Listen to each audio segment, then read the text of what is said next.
Mantap Podcast. Nah, kita ngobrol santai, berbagi cerita, dan berbagi inspirasi. Pada kesempatan kali ini, kita akan belajar, berkarya, dan berbagi kisah perjalanan Bumi Fadilah di dunia pendidikan nih guys. Tapi sebelum itu, perkenalkan aku Keisha, host kalian yang akan mendampingi momen kita bersama Bumi Fadilah pada kesempatan kali ini. Para penasaran dong gimana keseruannya? So, nantikan terus di podcast Mantap.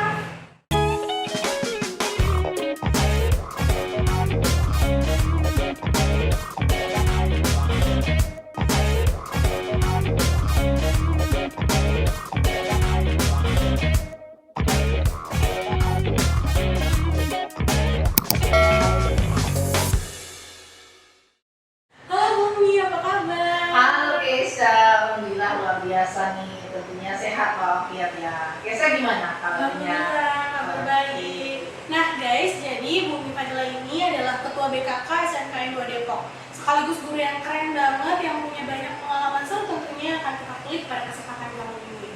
Nah sebelum masuk terlalu dalam, Bumi lebih suka dipanggil Bu Bumi atau mungkin ada panggilan lain yang lebih nyaman ya? Bukan lebih suka ya, tapi karena anak-anak tuh yang saya ajar tuh lebih sering manggil saya dengan mem. Jadi kayak lebih akrab gitu aja pada diri sendiri dengan kalau disapa dengan mem gitu. Oke, Mem, kita masuk deh ke obrolannya.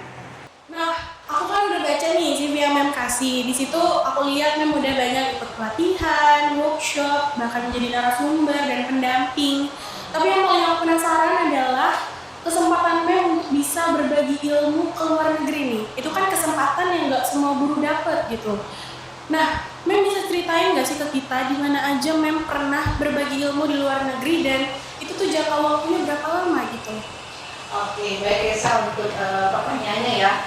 Sebenarnya ini ya izin yang kita lakukan berbagi ilmu justru mem di sana tuh ikut course ya, short course dan pelatihan yang semacam pelatihan gitu kalau keluar negerinya ini. Berbaginya di Indonesia, jadi dikirim ke sana untuk ikut pelatihan dan berbaginya di Indonesia.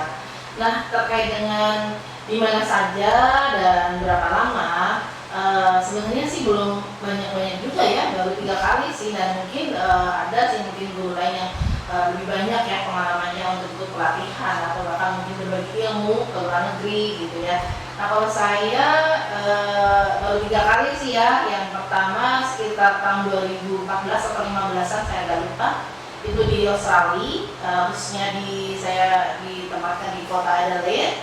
Itu kurang lebih hampir 1 bulan di sana. Kemudian kalau yang 2 kali itu sama-sama ke Korea dengan 2 kegiatan yang berbeda, tetapi masih masih sama lah ya, sama tapi ada peningkatan gitu. Jadi yang pertama itu di tahun 2022 itu Oktober, di sana itu namanya CLIC atau Korea E-Learning Improvement Corporation.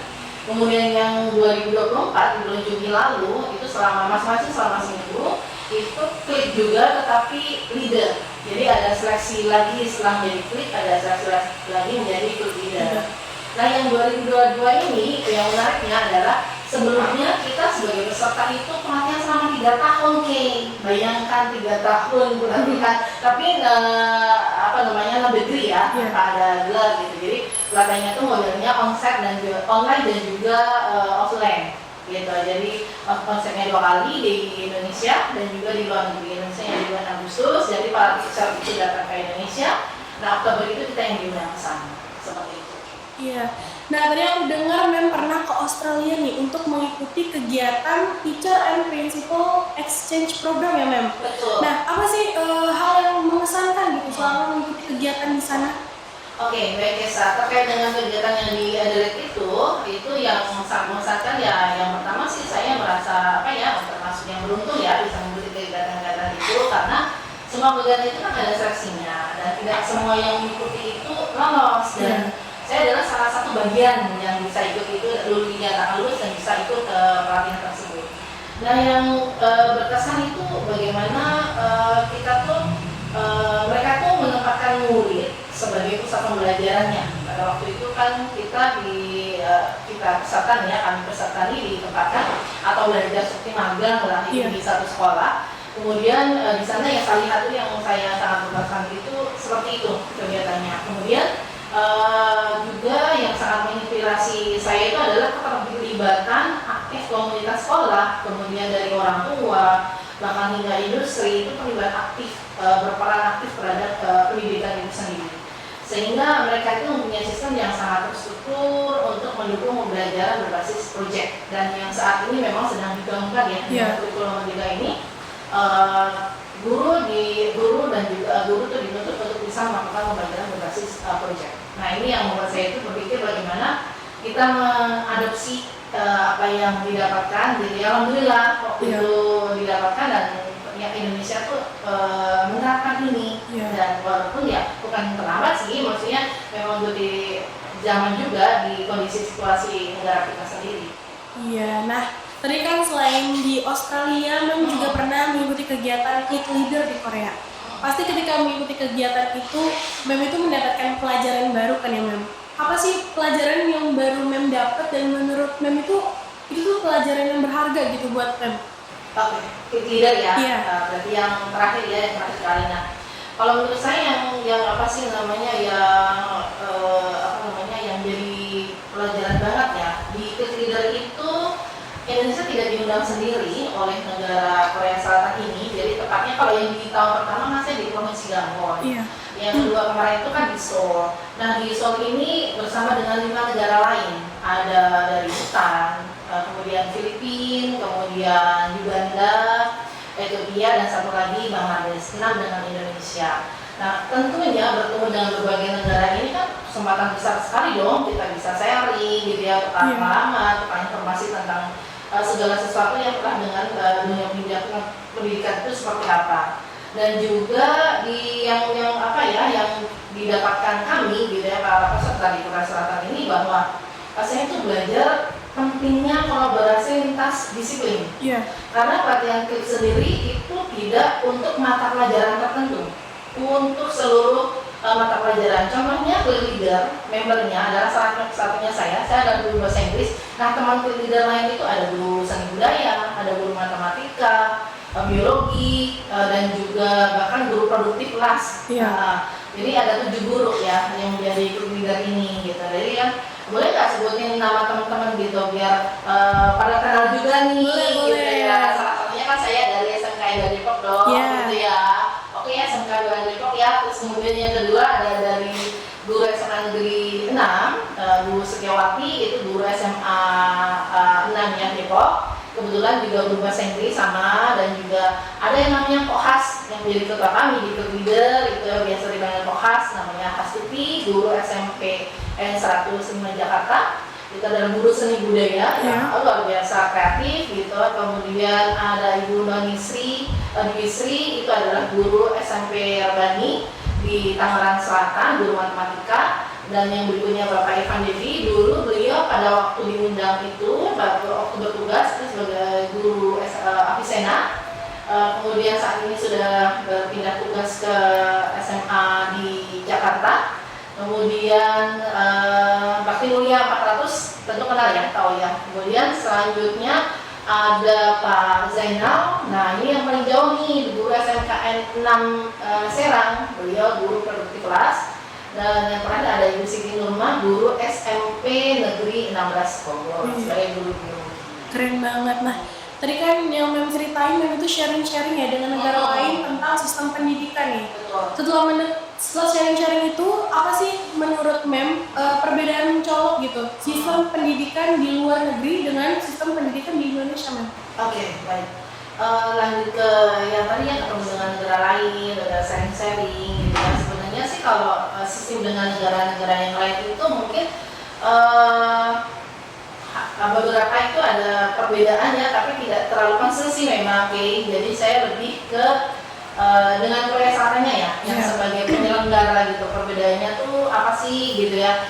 Kalau yang perbedaannya dengan Korea Selatan sendiri, seperti kita tahu bahwa tentunya untuk penggunaan atau pemanfaatan teknologi mereka lebih dulu sih untuk masuk ke dunia pendidikannya, itu yang pertama. Yang kedua itu terkait dengan saya merasa sekarang ini kemarin-kemarin ya itu kita tuh lebih cenderung pada hasil atau akademiknya. Contoh misalkan nilai 90 ke atas itu kategori A, di bawah itu misalkan dari 86 gitu ya, B atau dan sebagainya. Jadi jadi masih terpaku itu terkadang Iya. dilihat tanpa sadar gitu. Sedangkan skill kadang-kadang agak terabaikan sehingga tidak terlalu concern terhadap praktek-praktek atau langsung untuk melakukan sesuatu. Nah di sana tuh begitu dari awal tuh mereka tuh menerapkan itu lebih apa ya, lebih apa sih, lebih concern gitu ya, lebih mengasah skillnya. Dan yang ada mencapai sini sih kayak jadi kurikulum mereka itu 30 tahun itu tidak pernah berubah. Namun yang berubah itu adalah kontennya disesuaikan dengan zaman. Nah, saya tidak mengatakan bahwa kurikulum di Indonesia ini jelek ya, ya karena memang kondisi juga memang yang harus ada perubahan. Intinya saya menangkap hal positif, perubahan itu adalah ke arah lebih baik untuk pendidikan Indonesia. Gitu. Nah, perubahannya di situ ya, perbedaannya sih di situ. Jadi memang yang sebagai guru ya memang harus fleksibel gitu ya, dan mengajak kita niatkan bahwa ini adalah untuk perubahan ke arah yang lebih baik seperti itu. Nah, tadi kan Mem udah ke Australia, ke Korea, lama ataupun sebentar, tapi ya Mem pernah gitu merasakan beraktivitas di negara orang yang tentunya punya budaya atau kebiasaan yang beda nih Mem. Nah, menurut Mem, ada nggak sih budaya atau kebiasaan positif dari luar negeri gitu yang bisa diterapin gitu oleh masyarakat Indonesia? Oke, beda-beda ya pengalaman yang saya terima ya, tapi hampir sama sih dari selesainya di negara luar itu ya, terutama sih yang pertama pasti ada gitu ya, itu disiplin waktu sih, disiplin waktu dan juga disiplin waktu. Jadi dan juga ini bukan berarti fasilitas yang beda ya, kalau di kita kan misalkan ya kayak gitu terburu-buru nih, misalkan pikirannya sempit nih waktunya, kan lari tak siang atau banyak lurus gitu ya. Enak banget di keluarga ada kalau di zaman dulu kan ada ojek makanannya, sekarang lebih enak lagi nih ada ojol. Kemana-mana kita bisa dengan itu. Nah kalau di sana kan nggak ada gitu, jadi memang itu ya yang mesti kita beradaptasi dengan hal itu gitu, dengan budaya yang berbeda itu. Disiplinnya kenapa? Waktu untuk bus itu ya, jadwalnya itu udah terjadwal dan itu mereka tuh selalu tepat. Contohnya misalkan saya di halte ini, di halte A yang harus saya tuju ini jam 7.14 gitu. Jam itu kita sudah harus menunggu ya, kalau misalkan kita jam 7.14 itu masih mau nyebrang atau bahkan kurang berapa menit ya bakalan ditunggu gitu. Jadi bukan bisa menunggu gitu ya. Kita memang benar-benar yang memang harus menunggu, contohnya gitu. Nah, yang belajar lagi di Korea ini juga lintas materi, lintas pelajaran gitu lah, lintas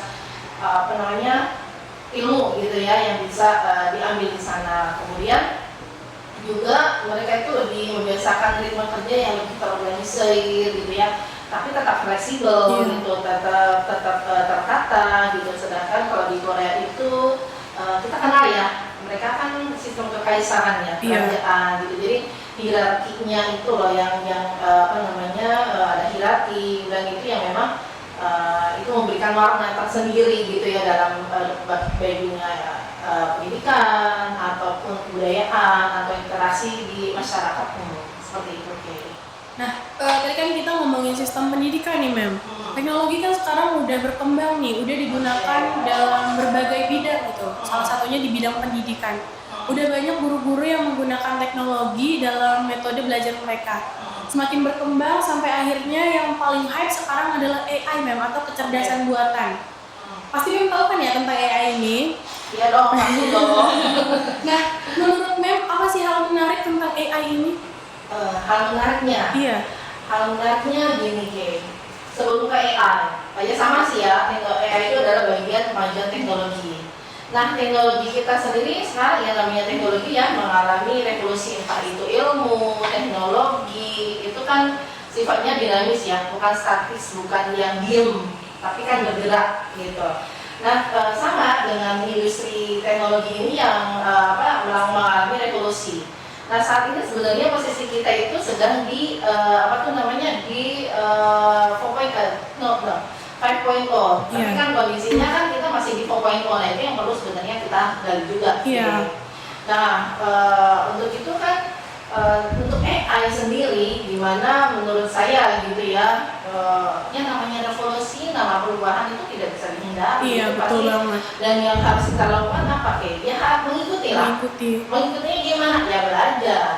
Ya kita jangan denial gitu. Ya kalau denial dan bahkan nggak mau berubah, ya akan tergerus zaman ya. Iya. Nggak bisa. Sedangkan apa namanya, kita tuh apa ya namanya yang mendidik ya, mendidik anak sesuai dengan zaman.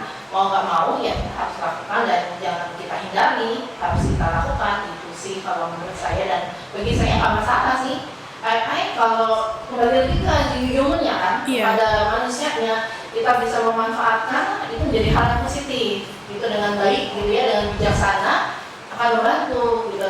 Bukan berarti kita mengandalkan apa-apa AI kemudian mendewakan atau merajakan sehingga lupa dengan peran kita sendiri sebagai manusia. Jadi kitanya yang tetap menjadi yang mengatur, yang menghandle, bukan kita dihandle oleh AI. Jadi nggak perlu takut sih ada AI gitu tuh, nggak perlu takut, nggak perlu dihindari, dan malah kita yang akhirnya bisa mengatur itu. Gitu.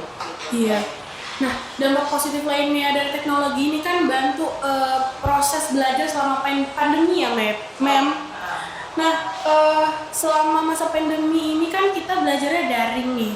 Nah, sebagai guru, apa sih yang Mem lakukan untuk menjaga kelas online itu tuh tetap seru dan siswa ini nggak bosen gitu?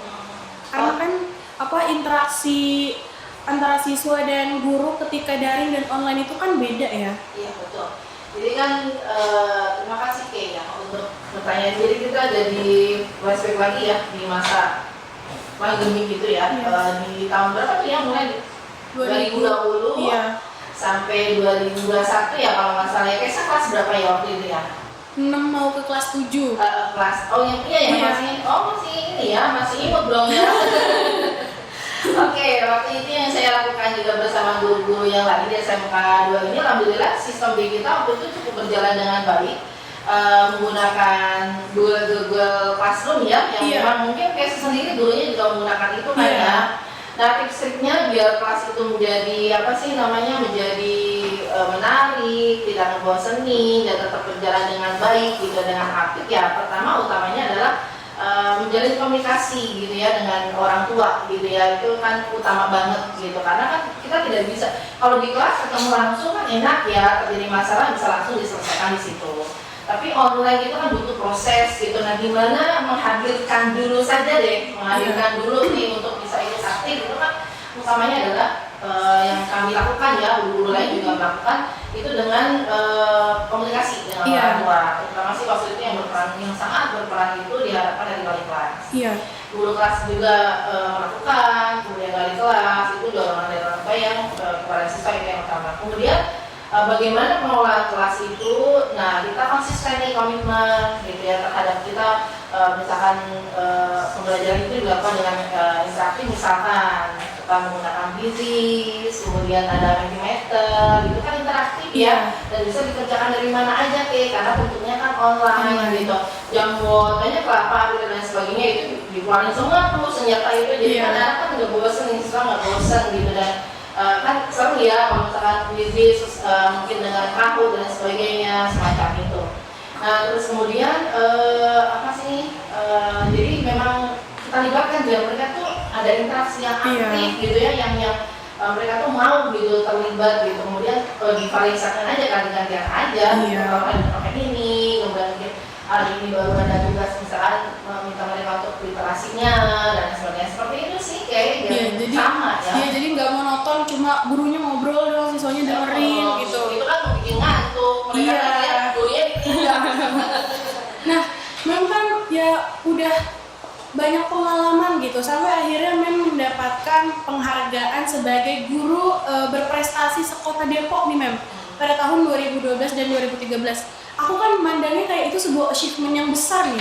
Tapi menurut Mem sendiri, apa sih yang Mem rasain gitu? Apa yang Mem syukurin ketika mendapatkan penghargaan tersebut? Oke, terima kasih Kay. Jadi betul sekali sih ya, itu penghargaan yang menurut saya sih luar biasa gitu ya, mendapatkan penghargaan tersebut dan merasa beruntung dan menjadi salah satu momen yang cukup membanggakan dalam karir saya gitu ya. Dan yang paling saya syukuri adalah kesempatan untuk membuktikan bahwa seorang guru itu tidak hanya mengajar gitu ya, tidak hanya mengajar di kelas, tetapi juga bisa memberikan kontribusi yang lebih luas gitu untuk dunia pendidikan gitu. Nah, pengalaman itu juga yang memberi saya tuh motivasi untuk terus belajar, berkarya gitu ya, berinovasi gitu. Tapi yang paling lebih penting itu gini kayak bahwa penghargaan ini mengingatkan saya bahwa kerja keras dan dedikasi untuk selalu itu tentunya akan selalu membuahkan hasil, gitu ya. Atau bahasa kerennya apa ya, King? Proses tidak mengkhianati hasil. Betul nggak sih? Betul. Iya. Nah, dari kan Mem udah banyak mengikuti kegiatan-kegiatan nih, banyak ilmu-ilmu baru juga yang Mem dapetin. Tapi ada nggak sih ilmu yang Mem dapetin selama kegiatan yang Mem lakukan gitu? Ilmu baru ini yang akhirnya Mem terapkan ke metode belajar Mem. Ada nggak sih? Gini ya, mungkin maksud kamu gini ya, Kay. Setelah itu banyak pelatihan, Iya. merubah nggak sih cara saya ajar? Iya. Atau apa sih itu berpengaruh nggak sih gitu ya dengan cara saya ngajar, atau ada impactnya nggak sih terutama untuk murid ya gitu, karena kan pendidikan sekarang itu kan lebih kita guru bisa menerapkan pendidikan yang berpihak pada murid gitu ya tentunya. Oke, dari sekian pelatihan sih yang sangat merubah tuh ketika saya mengikuti pelatihan guru penggerak. Jadi yang pertama yang saya ikuti pada tahun 2022 itu ada pelatihan, saya mengikuti sebagai pengajar praktik. Kemudian di tahun 2024 kemarin alhamdulillah keterima jadi fasilitator sekaligus sebagai calon guru penggerak rekognisi dan alhamdulillah udah lulus dan itu luar biasa karena di sana tuh belajar ini ya tentang filosofi Ki Hajar Dewantara. Itu benar-benar membuka cakrawala saya, membuka wawasan saya bahwa menjadi seorang guru itu harus seperti apa gitu loh, kayak jadi bahwa murid itu bukan objek tepat tetapi mereka adalah subjek. Jadi pendidikan yang berpihak kepada mereka tuh harus kita tuh mendengarkan ya voice-nya, kemudian suara mereka, kemudian mendengar pilihan mereka gitu ya, menampung gitu pilihan mereka seperti apa atau choice.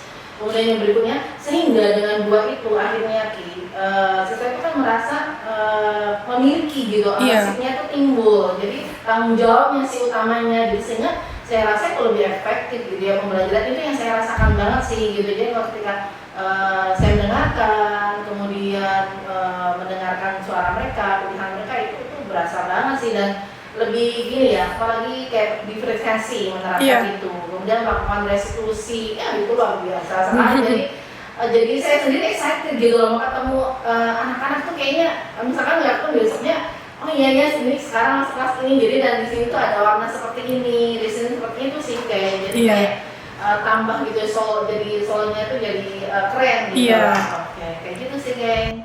Oke. Nah, tadi kan seperti yang aku bilang, selain jadi guru, mengikuti pelatihan dan workshop, Mem juga menjadi narasumber dan pendamping.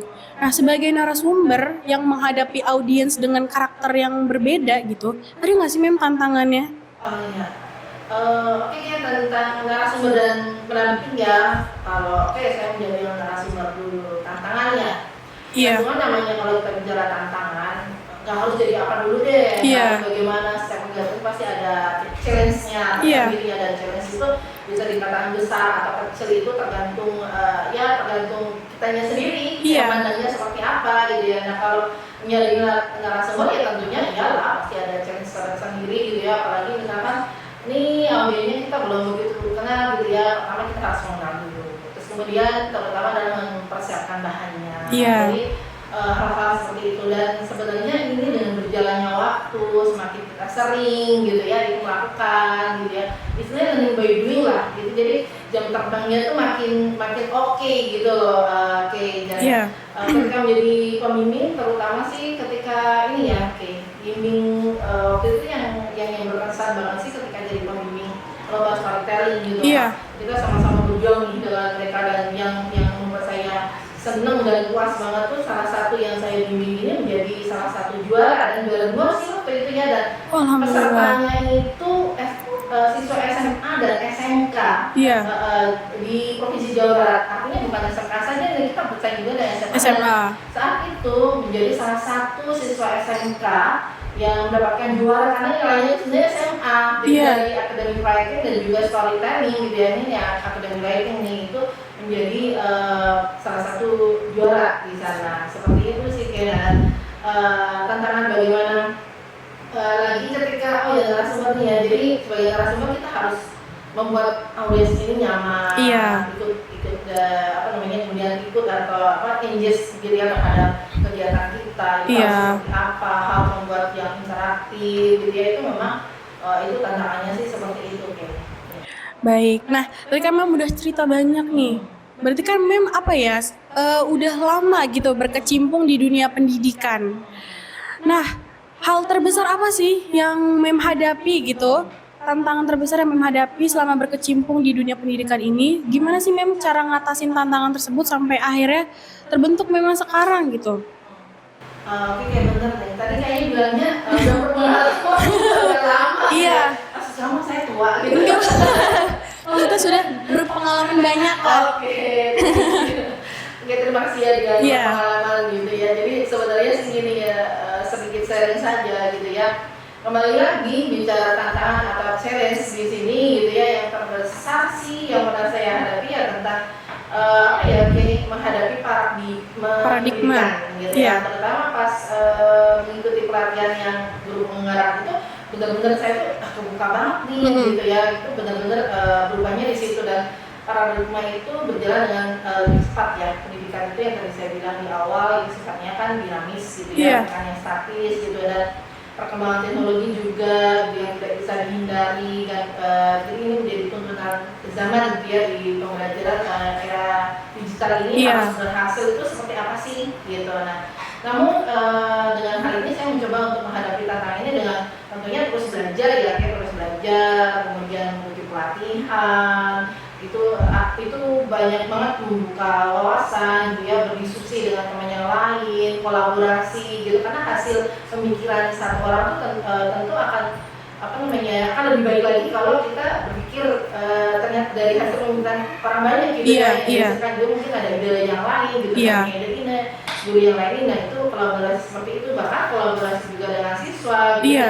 mendorong mereka untuk berkolaborasi, ini yang merupakan tantangan juga sih kayak gitu ya. Jadi mendorong mereka siswa untuk aktif, terlibat aktif itu luar biasa gitu ya. Dan saya percaya gitu bahwa perubahan adalah bagian dari sebuah proses gitu ya.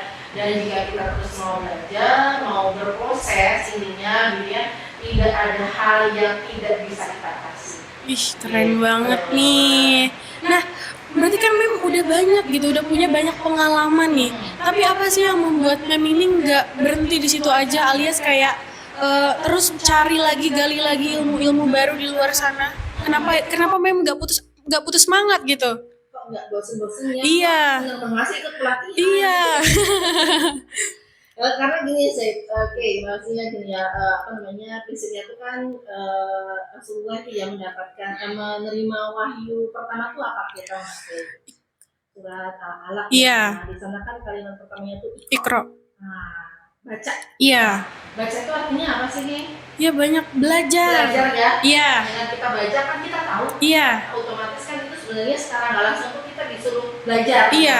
Masa kita harus saya belum dengan kodrat seperti ini kita sebagai manusia jalanin aja Iya. kodratnya, bahwa itu membuat saya tetap semangat terus belajar, mencari tahu, dan intinya manusia yang utama itu yang paling baik itu adalah manusia bermanfaat untuk orang lain. Betul. Kalau kita belajar banyak ilmu bisa sharing, jadi orang bermanfaat nggak kayak Iya. ya kan? Itu selain kita dapat ilmu, kita juga dapat pahala ya kan? Iya. Keren nggak tuh kayak Keren. gitu ya?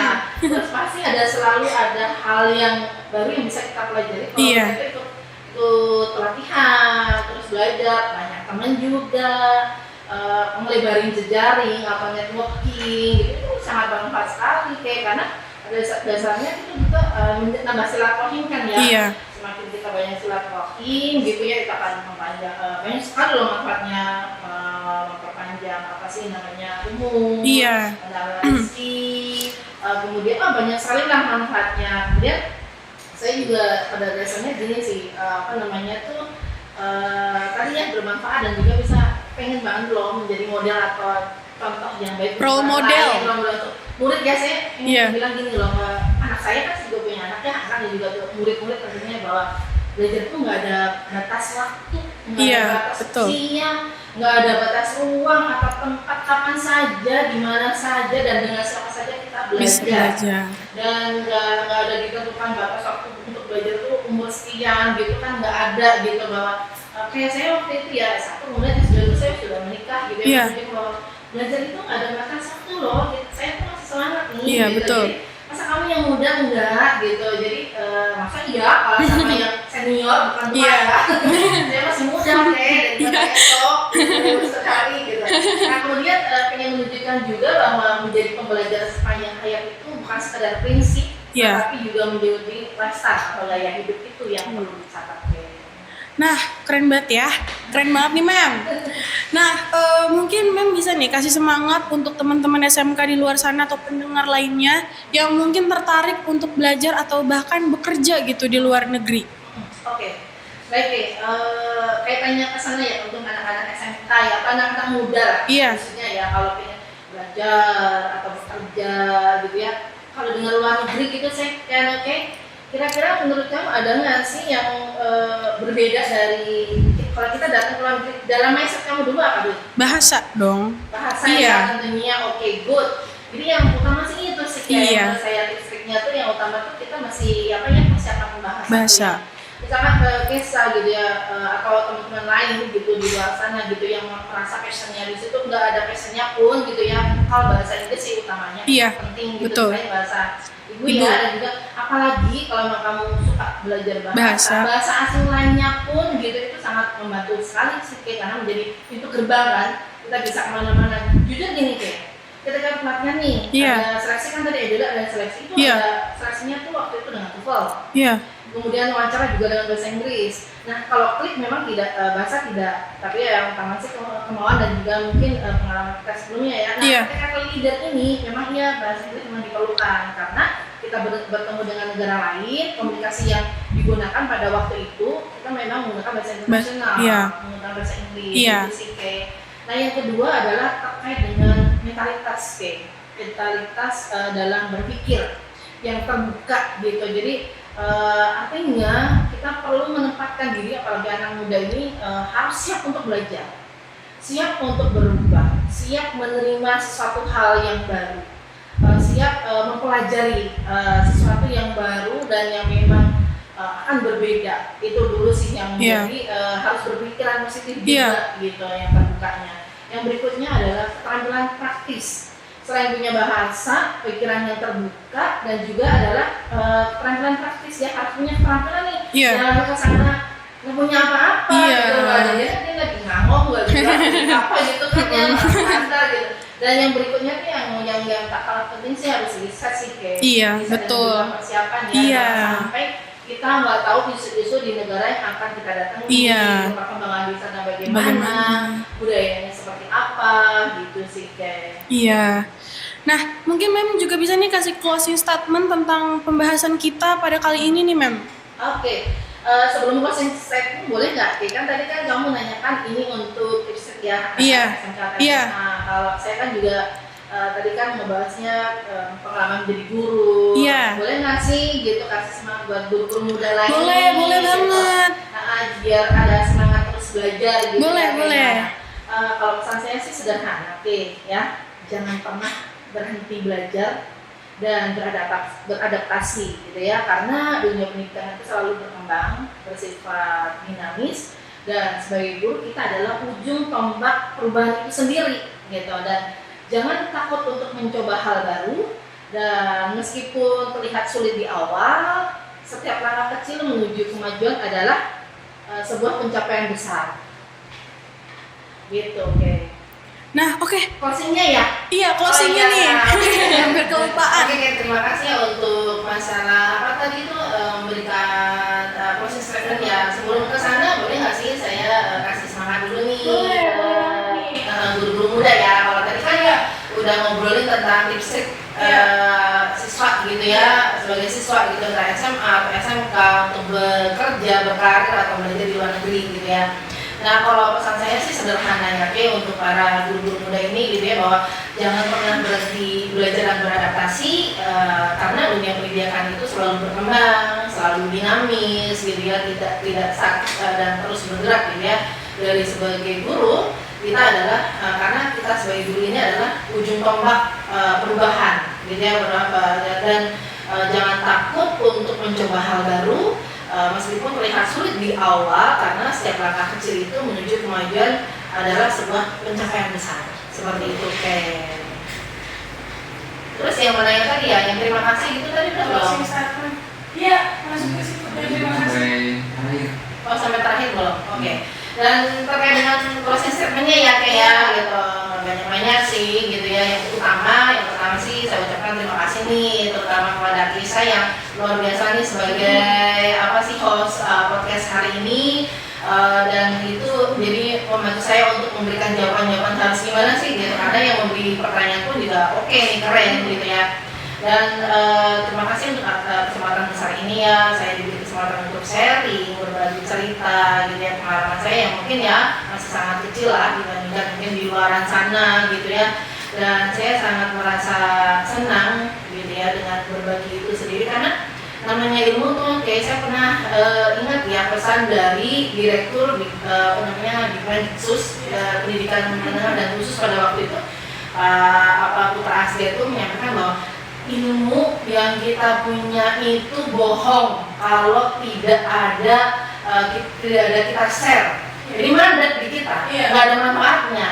Yang tadi tujuannya kita menjadi manusia yang bermanfaat itu jadi nggak ada, percuma udah belajar jauh-jauh, udah belajar banyak, tapi mandat di kita dijamin aja nggak kita sharing gitu, itu percuma gitu. Jadi itu sih yang yang perlu kita pegang gitu ya. Dan jujur ya, dengan diundang ini tuh saya sih ada ya pengennya tuh yang mudah-mudahan dengan obrolan kita hari ini itu bisa memberikan motivasi, mungkin juga bahkan inspirasi gitu ya, khususnya untuk teman-teman Kesha nih di SMK 2 Depok, baik siswa ya gitu ya, atau taruna nih ya, atau guru-guru di SMK 2 Depok nih, dan khususnya tentunya adalah pendengar setia Mantap Podcast ya gitu. Jadi bahwa untuk closingnya ya, pendidikan adalah perjalanan panjang, dan setiap langkah kecil yang kita ambil baik sebagai siswa, sebagai guru ataupun masyarakat itu akan membawa perubahan besar untuk masa depan kita.